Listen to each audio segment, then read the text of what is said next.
اور اسلام آباد اور راولپنڈی میں توانائی بچت کی آڑ میں لوڈ شیڈنگ کا سلسلہ شروع کر دیا گیا ہے۔ 3 روز لاک ڈاؤن کے باوجود غیر اعلانیہ لوڈ شیڈنگ نے تاجروں کے کاروبار کو شدید نقصان پہنچایا ہے۔ مزید جانتے ہیں ڈان نیوز کے نمائندے طاہر نصیر سے۔ جی طاہر۔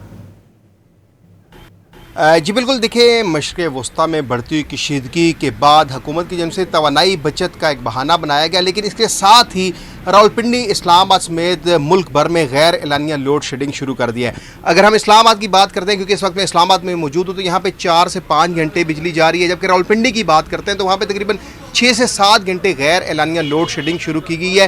اس وقت میں ستارہ مارکیٹ ایک تاجر کے ساتھ موجود ہوں، لوڈ شیڈنگ کے حوالے سے ان سے جانتے ہیں۔ جی بتائیے گا، حکومت کی جانب سے یہ دعویٰ کیا گیا تھا کہ صرف 2.5 گھنٹے بجلی جائے گی، تو اسلام آباد میں کیا سینیریو ہے، کتنے گھنٹے بجلی جاری ہے اور کاروبار کے اوپر کتنا فرق پڑا ہے؟